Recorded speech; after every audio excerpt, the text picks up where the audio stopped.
Assalamualaikum warahmatullahi wabarakatuh. Kembali lagi di channel Berita Mistis. Untuk kisah kali ini masih ada sebuah cerita dari tulisannya Lentera Merah. Dan untuk kisah yang akan saya bawakan kali ini, sebuah kisah yang berjudul Teror Malam Kuntilanak Sawah. Dan sebelum kita lanjut ke ceritanya, tekan dulu tombol like video ini dan jangan lupa tekan juga tombol subscribe channel ini. Nyalakan juga lonceng notifikasinya agar tidak ketinggalan cerita-cerita lainnya. Dan seperti apa untuk kisah kali ini? Langsung saja kita masuk ke ceritanya.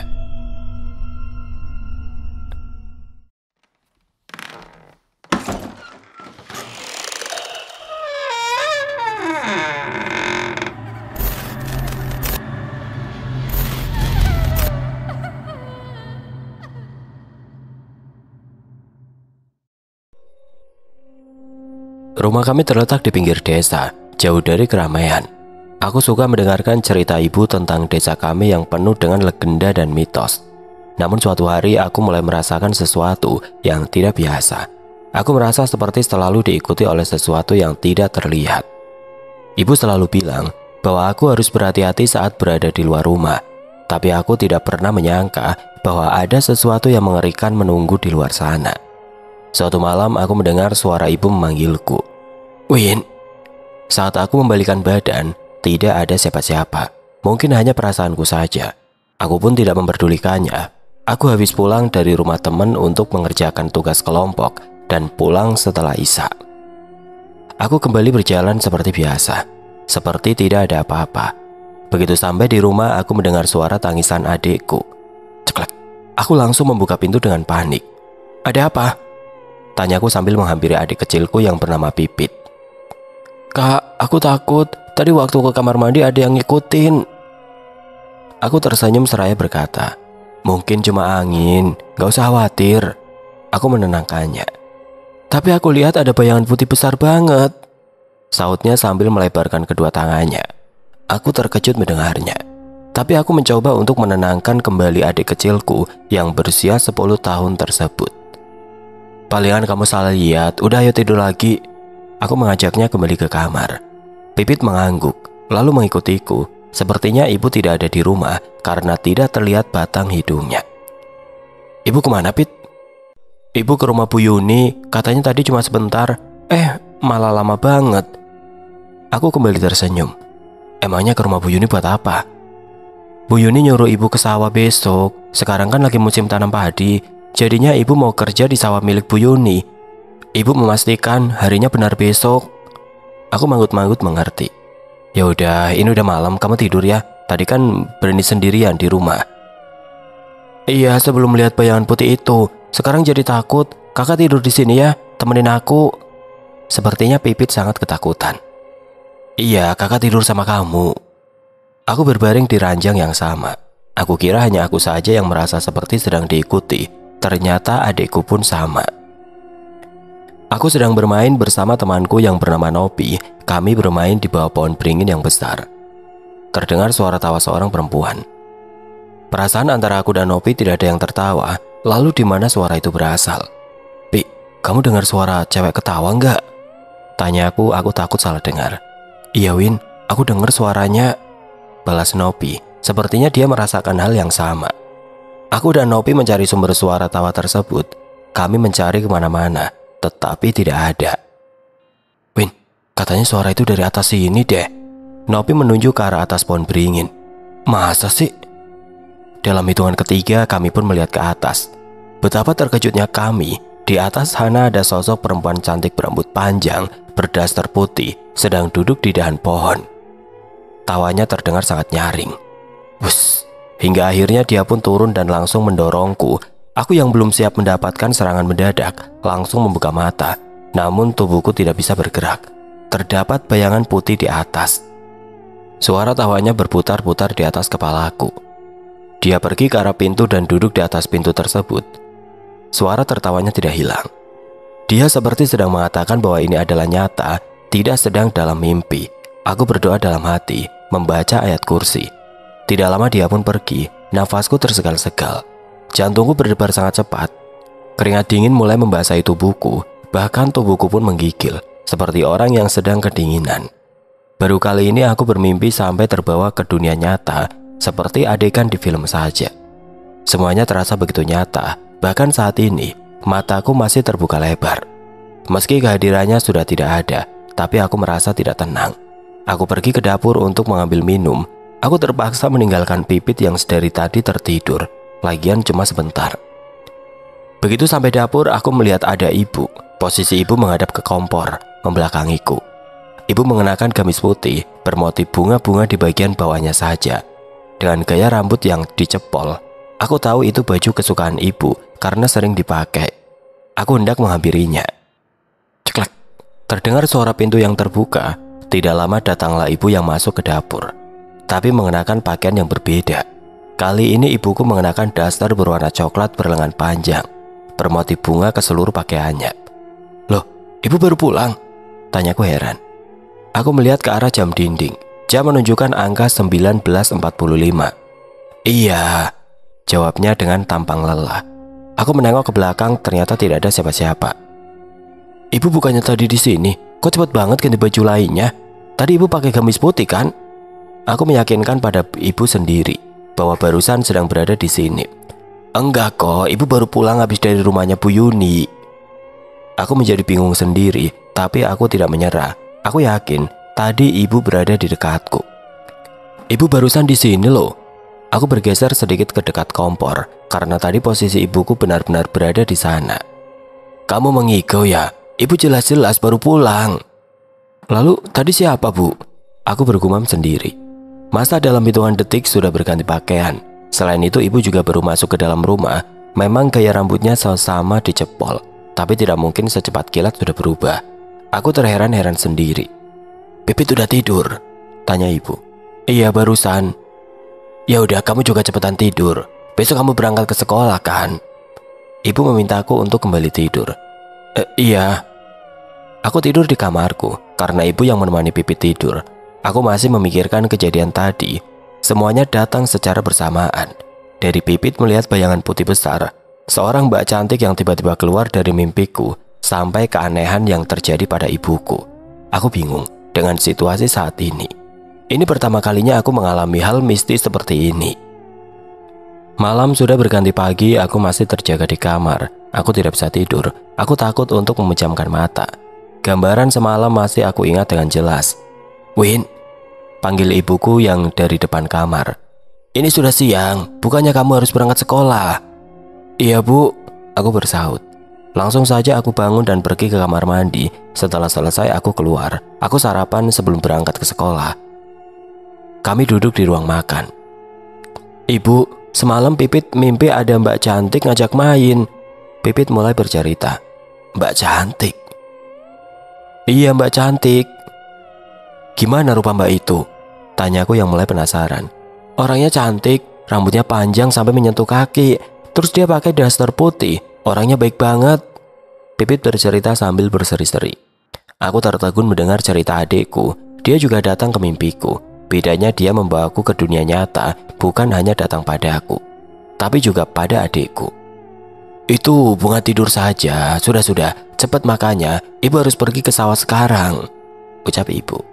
Iya, ibu berangkat aja. Pipit biar bareng sama aku. Ya udah, ibu berangkat ya. Ibu pamitan pada kami. Ia memakai topi segitiga yang terbuat dari bambu untuk melindungi dari cuaca panas nanti.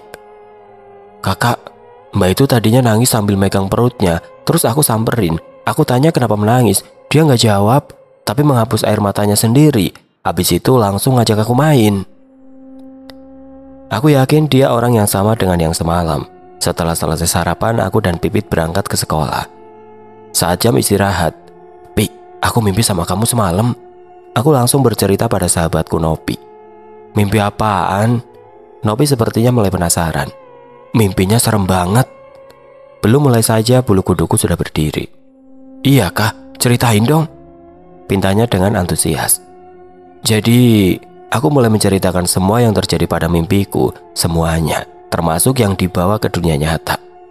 Masa? Palingan itu masih mimpi? Sepertinya Nopi tidak percaya padaku. Serius aku, Pi. Mana ada mimpi yang dibawa ke dunia nyata? Ini bukan cerita novel yang sering kamu baca kan? Nopi kembali tidak mempercayaiku. Aku menghela nafas panjang. Terserahlah mau percaya atau enggak. Aku tidak bisa memaksa seseorang untuk percaya perkataanku. Aku tahu hal ini terdengar mustahil untuk dibicarakan. Namun itulah kenyataan yang aku alami. Selang beberapa hari aku selalu merasakan kehadirannya. Dia selalu menyatakan keberadaannya. Dari suara tertawa, tangisan, sampai selalu datang ke dalam mimpi adikku. Kenapa dia jadi sering mengganggu kami? Aku menghela nafas berat. Hari ini hari pertama aku datang bulan. Perasaanku sedang tidak karuan. Apalagi dengan kejadian seperti ini, aku merasa hari-hari yang dilalui sangat berat. Malam ini aku ingin tidur lebih cepat karena sudah tidak ada kegiatan. Mau itu pekerjaan sekolah atau pekerjaan rumah, aku membaringkan tubuh. Sebelum tidur aku membaca doa agar terhindar dari berbagai macam gangguan. Saat aku setengah sadar, aku mendengar suara tertawa yang sangat nyaring di atas kepalaku. Suaranya seperti sedang berputar-putar. Padahal suaranya kecil, tapi terus terngiang-ngiang di telingaku. Aku membuka mata tetapi tubuhku tidak bisa bergerak. Aku melihat di atas ada bayangan putih, sontak saja hal itu membuatku terkejut. Kemudian, dia langsung melesat dan duduk di atas penyangga ranjangku. Dia duduk dengan santainya. Aku melihat kuku-kukunya sangat panjang, seperti menggunakan sebuah kuku palsu. Mungkin sekitar 30-40 cm. Dia menjilati ke-10 jarinya secara bergantian, seperti seekor kucing yang sudah kekenyangan. Dari tangannya terdapat banyak cairan merah. Bau amis menyebar di hidungku. Aku langsung sadar bahwa aku sedang datang bulan. Dia terus tertawa. Suara tawanya seperti orang kegirangan. Aku memberanikan diri untuk bertanya di dalam hati. Aku yakin dia akan mendengarnya. "Kenapa kamu selalu mengganggu kami?" Sepertinya dia terkejut dengan pertanyaanku.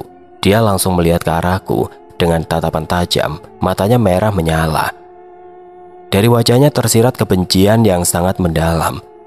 Begitupun denganku, aku tidak kalah terkejutnya. Aku seperti telah tertusuk oleh tatapan tajamnya. Dia melepaskan tangannya lalu tersenyum padaku. Senyumannya sangat seram, seperti seorang psikopat. Padahal rupanya sangat cantik. Dia langsung naik ke atas. Tubuhnya sangat besar, lalu dia menghilang. Dia meninggalkan suara yang begitu melengking. Begitu dia sudah tidak terlihat, nafasku tersegal-segal. Jantungku berdegup kencang, tubuhku gemeteran. Rasa merinding merebak ke seluruh tubuhku. Setelah aku bisa menggerakkan tubuhku, aku bangun terduduk. Dia tidak menjawab pertanyaanku. Aku bergumam sendiri. Aku bangun dari ranjang.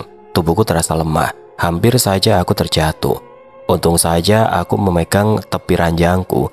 Badanku masih gemeteran. Aku tidak sanggup untuk berjalan sendiri. Aku menenangkan diri lumayan lama sampai tubuhku menjadi tenang. Aku mengambil minum di dapur. Aku masih tidak percaya dengan kejadian yang akan aku alami barusan. Kenapa dia seperti sedang mengejarku? Dia baik pada adekku, tapi sebaliknya pada aku. Aku kira kejadian itu yang paling parah. Ternyata tidak. Dia masih terus menerorku. Saat aku berbaring, baru saja kepalaku menyentuh bantal, tiba-tiba dari atas dia datang. Kami bertatapan wajah, matanya merah menyala, wajahnya sangat cantik. Seperti biasa suara tertawanya nyaring, meski sangat kecil. Mataku terbelalak, jantungku berdegup kencang, aku seperti gak bisa nafas karena terasa sesak. Begitu aku mengedipkan kedua mata, dia menghilang tanpa jejak. Bahkan suara tertawanya pun hilang, seperti tidak pernah terjadi apa-apa. Aku masih terkejut dengan kejadian barusan. Aku takut dia akan kembali. Seperti biasa aku bangun, aku mengambil minum ke dapur. Aku meneguk air yang sedang dipegang. Jantungku masih berdebar cepat. Aku menjadi parno pada sekitarku. Suara sedikit saja sudah membuatku terkejut. "Ibu!" teriak Pipit adikku. Aku menoleh ke arah suara adikku berada. Pipit sedang berjalan di tengah rumah. Apakah dia tidur sambil berjalan? Aku mengikutinya. "Ibu! Tunggu Pipit!" Pipit kembali berteriak.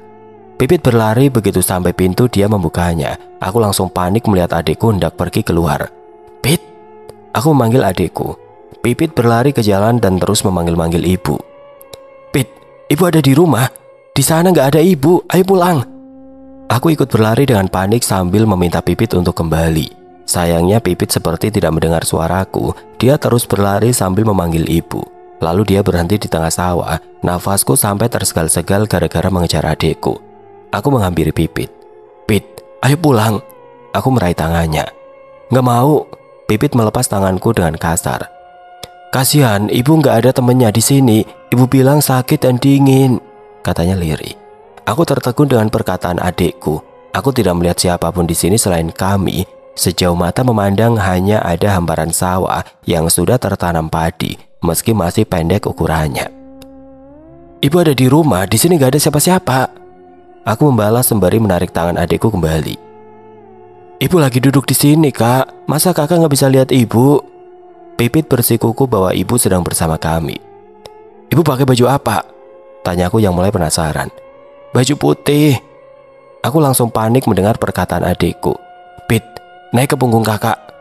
Tapi ibu, udah ayo naik. Aku memaksa. Aku langsung menarik kedua tangan Pipit ke atas pundakku, lalu membopong tubuh adikku. Aku menggendongnya dari belakang. Aku berlari pontang-panting dengan panik. Suara tertawanya terdengar sangat jelas, tidak seperti biasanya. Suara tawanya kali ini terdengar sangat besar dan menggelegar. Sepanjang jalan kami seperti sedang diikuti olehnya karena suaranya terus terdengar. Kami tiba di rumah, nafasku tidak beraturan, sangat lelah. Aku menurunkan Pipit, ternyata adikku sudah tertidur kembali. Kejadian tadi seperti tidak pernah terjadi karena wajah polosnya yang tertidur lelap. Kalian habis dari mana? Tanya ibu pada kami. Ibu, aku sampai kaget. Pipit tadi keluar sendiri, kayaknya tidur sambil berjalan. Untung aja tadi ada aku pas ke dapur, makanya aku gendong dari belakang tadi. Ibu lihat sendiri matanya merem kan? Aku tidak bisa mengatakan hal yang kami alami pada ibu. Kok aneh? Pipit kan gak punya kebiasaan tidur berjalan. Ibu mulai curiga. Mungkin aja di mimpinya lagi jalan, terus secara gak sadar ngikutin. Kadang ada juga yang kayak gitu, Bu. Aku merasa bersalah karena sudah berbohong pada ibu. Aku takut ibu tidak akan percaya kalau kami mengatakan kejadian yang sebenarnya. Ya udah, kamu kembali tidur saja. Pipit biar ibu yang bawa, kata ibuku. Iya. Aku merasa lega. Setidaknya adikku masih bisa aku ambil kembali. Bila tidak, aku tidak tahu apa yang akan terjadi pada adikku. Yang membuatku bingung adalah kenapa kejadiannya harus selalu berbarengan denganku. Oh iya, ibu habis dari mana? Aku bertanya saat ini hendak pergi ke kamarnya. Ke rumah Bu Darmi. Bu Darmi meminta ibu untuk menanam padi besok. Oh gitu. Aku manggut-manggut. Ya udah, ibu mau istirahat dulu, capek. Ibu langsung masuk ke kamar. Aku bersyukur karena di musim seperti ini banyak pekerjaan yang datang untuk ibu. Ibuku sendiri termasuk orang yang tidak bisa diam di rumah. Padahal bapakku sering transfer uang bulanan. Tetapi tetap saja ibu mencari mata pencarian lainnya. Bapakku merantau di Jakarta sebagai seorang pedagang. Aku menjadi takut masuk ke kamarku sendiri. Aku pergi ke kamar ibu. Bu, aku tidur bareng sama ibu hari ini ya. Kamu kan sudah besar, masa tidur masih sama ibu? Ibu meledekku. Sekali ini saja, aku memohon. Ya udahlah. Akhirnya ibu menyetujuinya. Aku senang lalu berbaring di dekat ibuku. Aku berharap tidak didatangi lagi olehnya. Aku ingin bisa tidur dengan tenang. Tolong untuk kali ini saja, biarkan aku beristirahat dengan nyaman. Hari demi hari aku lalui dengan penderitaan. Setiap malam pasti ada saja gangguan. Aku hampir gila dibuatnya. Aku jadi jarang tidur, malahan sampai takut untuk tidur. Malam ini aku terjaga di dalam kamar. Aku sangat takut untuk memejamkan mata. Bahkan untuk berbaring di atas bantal saja membuatku takut. Aku mengambil satu bantal dan memeluknya erat. Aku duduk dengan kedua kaki yang ditekuk sampai tidak terasa rasa kantuk mulai menyerang mataku. Aku pun menutup mataku. Terdengar suara yang tidak asing untukku. Aku langsung membuka mata, lalu betapa terkejutnya aku. Kami bertatapan wajah. Dia seperti sedang mengajak main ciluba. Wajahku ditarik olehnya, dicengkram dengan kuat kedua pipiku ini menggunakan kedua tangannya. Wajahnya sampai menggeleng-geleng. Tatapan matanya sangat menusuk ke dalam hatiku. Seperti biasa, matanya merah menyalang. Aku seperti kehilangan nafas. Aku berusaha meronta namun tidak ada apa-apa yang bisa aku raih. Nafasku semakin sesak, sedangkan dia malah asik tertawa di atas penderitaanku. Ingin rasanya aku berteriak untuk meminta pertolongan, tapi suaraku seperti tercekat. Tolong, berhenti. Aku memintanya di dalam hati agar dia melepaskanku. Sayangnya dia tidak peduli. Matanya bersinar sangat terang, seolah sedang menghipnotisku.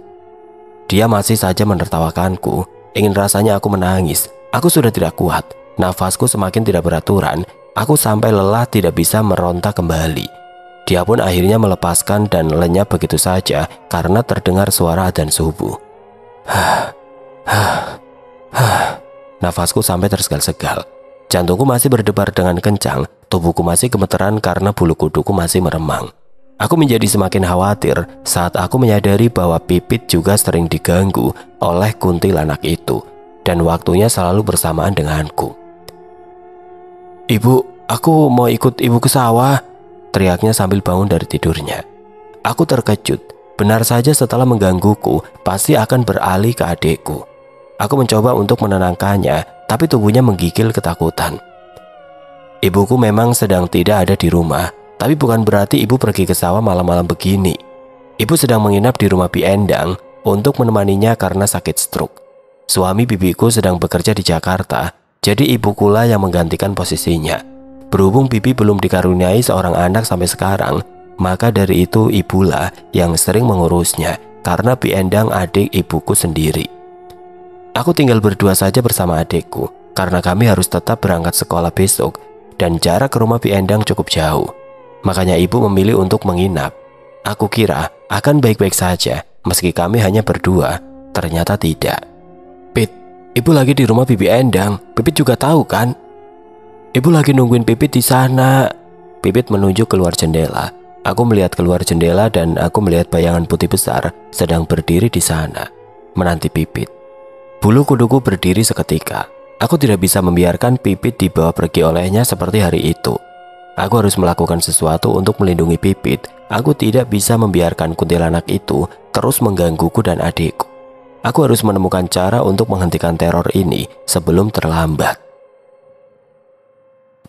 "Win, kamu masih diganggu makhluk itu nggak?" tanya Nopi padaku. "Menurutmu, lagian siapa yang dari kemarin selalu bilang bahwa aku cuma berhalusinasi?" Aku menyinggungnya karena dia tidak percaya pada perkataanku. "Tadinya aku emang gak percaya, tapi karena kamu bilangnya hampir tiap hari diganggu dan melihat keadaan kamu yang seperti ini, aku jadi percaya. Wajahmu semakin pucat, mata pandamu apalagi semakin hitam." Nopi sepertinya khawatir padaku. "Mau gimana lagi? Aku gak gila saja sudah bersyukur." "Pasti berat banget buat kamu." Nopi memasang wajah iba. "Kamu bayangin aja, hampir setahun lamanya kamu diganggu setiap hari. Bahkan kamu hanya bisa tidur selama 2 jam per harinya. Kalau kamu jadi aku, sanggup nggak?" Aku memintanya bila sedang berada di posisiku sekarang. "Kalau aku mau udah gila beneran kali, kamu termasuk bermental kuat," balas Novi sambil mengangkat kedua jempolnya. Aku memutar bola mata malas. Aku sangat lelah, sangat amat membuatku lelah. Tidak hanya tubuhku saja, tapi mentalku juga. Di sini mentalku diuji habis-habisan. Aku menghela nafas berat, memikirkan nasibku yang begitu buruk. Aku tidak tahu alasannya apa, sampai dia tiba-tiba menggangguku dengan membabi buta seperti ini. Bahkan Pipit pun sering diganggu olehnya. "Bila ada jalan lain, tolong tunjukkan jalan itu. Aku ingin bisa terbebas dari masalah ini. Aku merindukan kehidupan tenang seperti dahulu kala. Aku berharap semua ini akan segera berakhir." Aku punya kenalan orang pintar. Kamu mau coba ke sana nggak?" Nopi menawarkan sesuatu padaku. "Dukun? Ogalah kalau dukun mah. Sistem dukun itu dihilangin 1 ditambahin 2. Yang ono udah dibuang, yang punya dia ditanam di rumah kita. Aku nggak mau kalau dukun." Aku langsung menolaknya. "Tenang aja, bukan dukun atau paranormal. Mungkin saja dia bisa lebih membantu kamu nanti." "Kamu yakin bukan dukun?" Aku bertanya kembali. "Aku berani sumpah, bukan dukun. Orang yang akan aku kenalkan sama kamu nanti."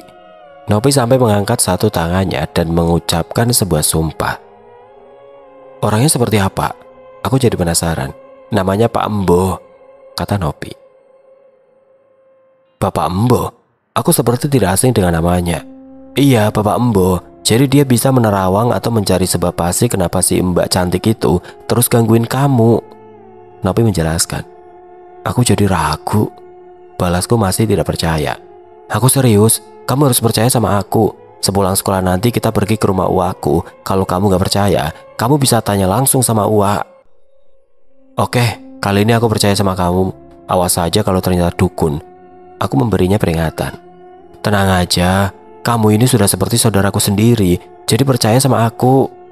Nopi merangkul pundakku. Aku tidak tahu akan seperti apa nanti. Mudah-mudahan benar-benar bisa membantuku. Sepulang sekolah, seperti yang Nopi katakan saat jam istirahat tadi, kami langsung pergi ke rumah uaknya. Letaknya tidak jauh dari sekolah, tempat kami menimba ilmu. Assalamualaikum. Salam kami di depan rumah. Win, ketuk dulu pintunya. Siapa tahu lagi di belakang gak kedengeran. Saran Nopi padaku. Oh iya, aku jadi canggung. Tak tak tak. Aku mengetuk pintunya sambil memberi salam. Assalamualaikum. Wah, kamu ada gak sih, Pi? Tanyaku karena tidak ada yang menyaut. Ada. Wah, ini Opi. Sekarang gantian Nopi yang memanggil. Ceklek. Pintu pun terbuka. Tampaklah seorang wanita tua yang aku kenal juga. Ada apa? Wah, habis zuhur. Jadinya nggak langsung buka.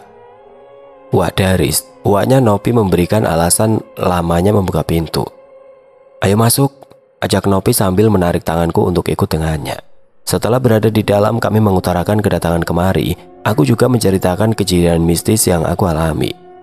Oh, mau ketemu sama Bapak Embo? Bisa, tapi sore palingan. Wak Daris memberitahu waktu yang tepat untuk menemui Bapak Embo pada kami. Iya nggak apa-apa. Balasku, meski tidak bisa sekarang, setidaknya masih ada harapan. Nanti sore balik lagi ya. Biar Uwak yang bilang, nanti perihal masalah kamu, Win. Wak Daris akan membantuku. Terima kasih, Wak. Maaf jadi merepotkan Uwak begini. Ada rasa tidak enak timbul di dalam hatiku. Gak apa-apa.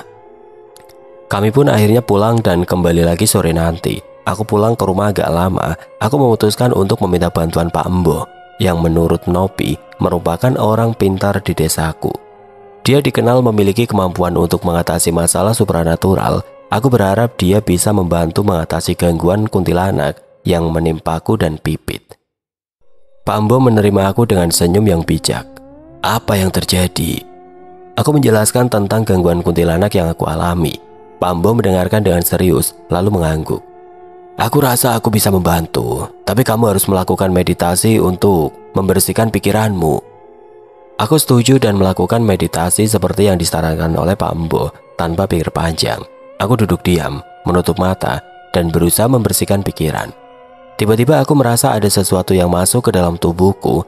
Kuntilanak itu masuk ke dalam tubuhku dan aku kehilangan kendali tubuhku sendiri. Kuntilanak itu berbicara melalui mulut. Kamu ingin tahu apa yang terjadi pada ibumu? Kamu tidak tahu apa yang menyebabkan aku menjadi seperti ini. Ada amarah di dalam suaranya. Aku bisa merasakan ada gejolak yang menggebu-gebu di dalam diriku. Padahal aku sedang tidak emosi, namun aku merasakan emosi yang begitu besar menggerogoti seluruh tubuhku. Aku seperti sedang menonton sebuah film layar lebar.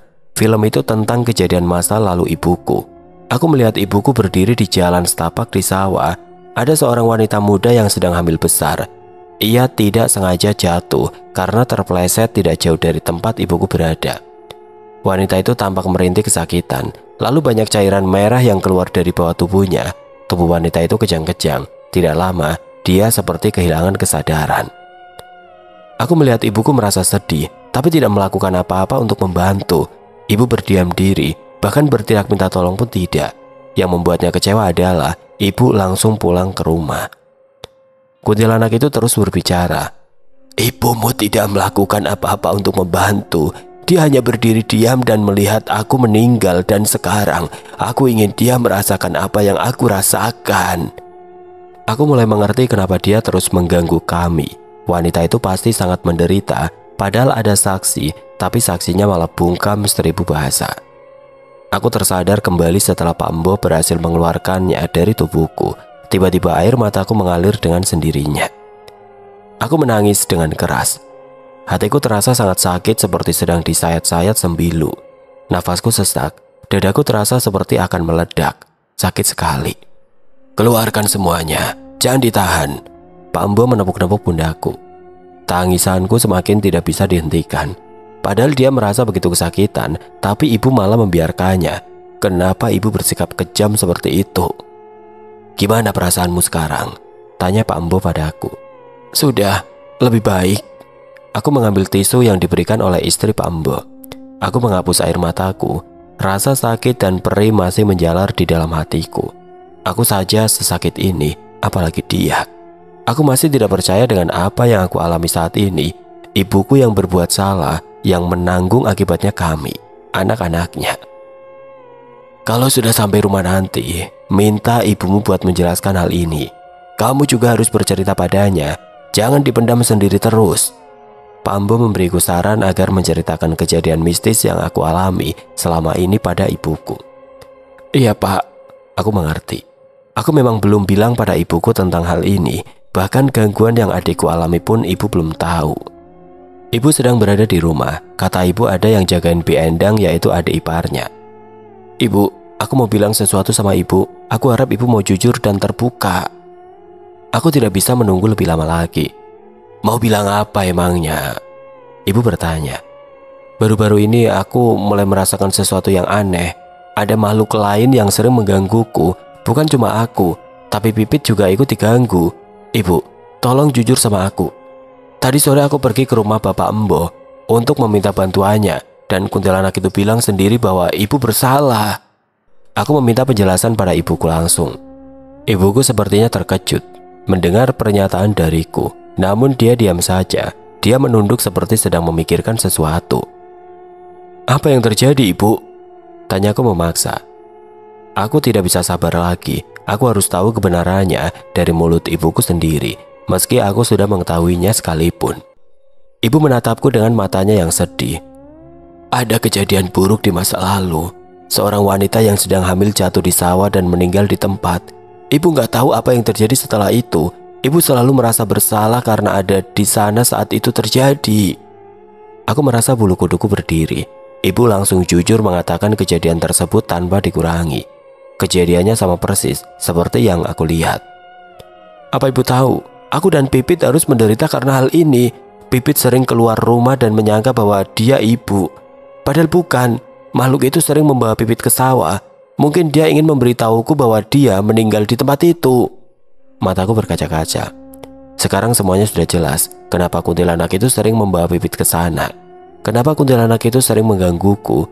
Alasannya cuma satu. Ingin aku membuka masalah ini dan menyadarkan kesalahan ibuku. Ibu minta maaf. Saat itu ibu bingung harus berbuat apa. Ibu takut menjadi tersangka. Padahal ibulah saksinya.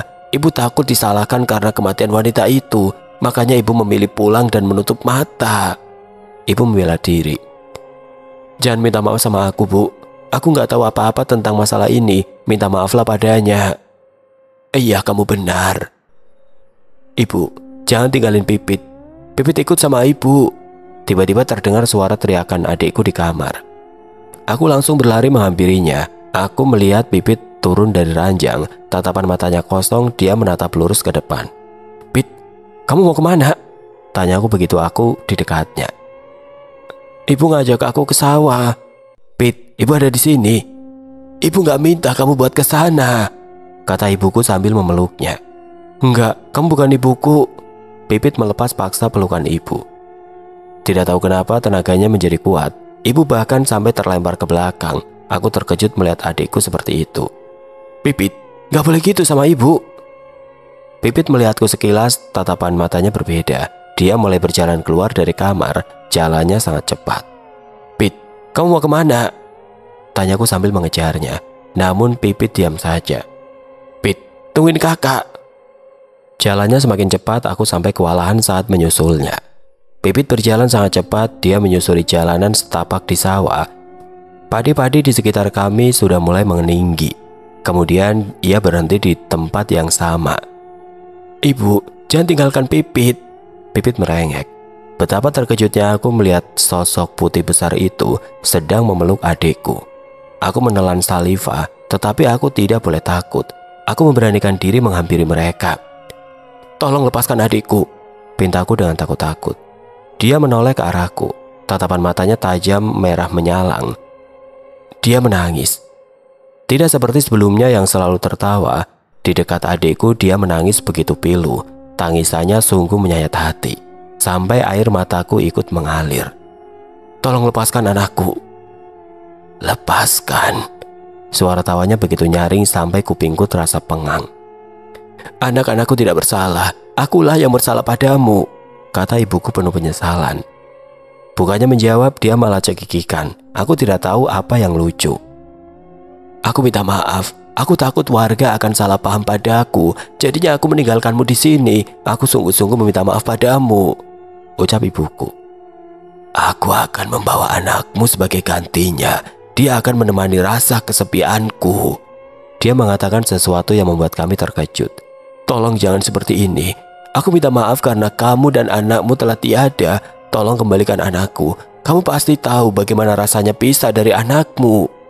Ibuku memohon padanya. "Ibuku sudah meminta maaf padamu. Jadi tolong kembalikan Pipit pada kami. Kami berjanji akan sering mengunjungi makammu mulai sekarang. Kami berjanji akan selalu mendoakan kedamaianmu.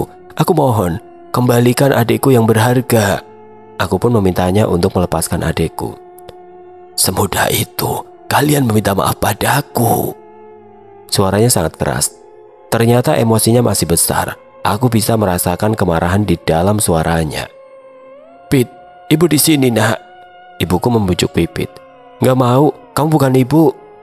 Pipit menolaknya. Aku melihat Pipit semakin mengeratkan pelukannya. Aku semakin bingung. Apa yang harus kami lakukan? Tidak mungkin kami pasrah saja saat dia meminta adikku. Aku menangis. Ada perasaan tidak rela di dalam diriku. "Aku minta maaf karena kamu tidak bisa bertemu dengan anakmu, tapi bukan berarti kamu bisa mengambil anakku." Ibuku kembali meminta maaf sambil meminta mengembalikan Pipit. Aku tidak tahu harus membujuknya seperti apa lagi. Kami sudah meminta maaf, tapi dia tidak menginginkan hal itu. Yang dia inginkan adalah Pipit. "Lepaskan anak itu." Tiba-tiba aku mendengar suara berat yang tidak asing. Aku menoleh ke belakang, ternyata Bapak Embo datang kemari. Aku tidak tahu dari mana Pak Embo tahu keberadaan kami sekarang. Padahal aku tidak memberitahukan hal ini pada Nopi sekalipun. Dia tertawa dengan kerasnya. "Kita sudah berbeda alam. Tolong ikhlaskan kepergianmu sendiri dan biarkan anak itu di sini bersama ibu dan kakaknya," pinta Pak Embo. Sejak tadi dia jawab dengan tawa saja. Aku tidak tahu apa maksudnya, tapi dia tidak langsung menyerahkan Pipit. "Aku akan membawa anak ini bersamaku." Ternyata cukup pelik. Dia tetap ingin membawa adikku pergi. Apa yang harus aku lakukan? "Gimana ini, Pak?" tanyaku. Aku semakin panik. "Kamu tenang dulu. Kita pasti bisa mendapatkan adikmu kembali." Aku melihat ibu sepertinya sudah tidak sanggup. Dia menangis melihat Pipit memeluknya dan tidak melepaskannya sama sekali. Aku juga tidak ingin kehilangan adikku. Pak Embo mendekatinya. Terdengar dari suaranya, Pak Embo sedang mengucapkan ayat-ayat suci Al-Quran. Dia melayang ke atas sambil berteriak, lalu meninggalkan Pipit. Pipit tampak terbengong-bengong, pandangan matanya kosong. Pak Embo kembali merapalkan ayat-ayat suci Al-Quran untuk menyadarkan Pipit. Pipit tampak kebingungan. Dia menoleh ke arah kami. "Ibu." Ia menghampiri ibu dan langsung memeluknya. Ibuku membalas pelukannya, padahal hanya sebentar. Tapi kami merasa waktu tadi sangat panjang. "Untuk sekarang, dia nggak akan ganggu. Kalian harus lebih rajin lagi beribadahnya agar terhindar dari mara bahaya seperti ini. Dan kamu, Sartia, jangan ulangi hal yang sama," pesannya pada ibu. Iya, terima kasih, Pak." Ibu mengangguk. Akhirnya kami bisa pulang. Aku harap dia tidak mengganggu kami lagi.